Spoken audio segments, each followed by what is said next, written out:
এ যেন মগের মুল্লুক।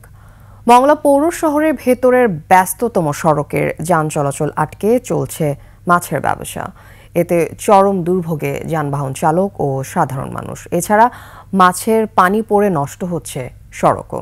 মংলা প্রতিনিধি আবুল হাসানের তথ্যচিত্রের ডেস্ক রিপোর্ট। মংলা পৌরসভার গুরুত্বপূর্ণ সড়ক তাজমহল রোডের চিত্র এটি। দেখে মনে হবে গ্রামের হাটবাজার। ট্রাক, ভ্যান, অটো ভটভটি রেখে সড়কের দুপাশ আটকে ভোর থেকে দুপুর পর্যন্ত চলে মাছ কেনা বেচা। এছাড়া আরও কয়েকটি স্থানে একই কায়দা সড়ক আটকে বিক্রি হয় মাছের দেয়া বরফ। বছরের পর বছর চলছে এ অবস্থা, কারো কোনো মাথা ব্যথা নেই। দুর্ভোগে অতিষ্ঠ সাধারণ মানুষ। দীর্ঘ অনেক বছর ধরে আমরা এই ভোগান্তির সম্মুখীন হচ্ছি। মানুষ অ্যাক্সিডেন্ট করাইতেছে। আড়ত থাকে, এই জন্য এই রোডটা সাধারণ মানুষ চলাফেরা করতে খুব কষ্ট হয়। 250-টিরও বেশি ডিজাইন অপশন নিয়ে ওয়ালটন স্মার্ট ফ্রিজ, বোঝে আপনার প্রয়োজন।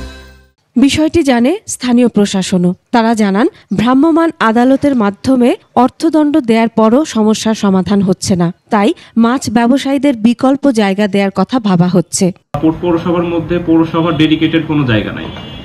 সেক্ষেত্রে তাদেরকে উচ্ছেদ করা হলে কি ধরনের বিকল্প ব্যবস্থা নেওয়া যায়, আমরা সমাজের যারা প্রতিনিধি আছে তাদের সাথে বসে এটা নির্ধারণ করতে হবে। দ্রুত সময়ে মাছের বাজার শহরের বাইরে সরিয়ে নেয়ার দাবি স্থানীয়দের।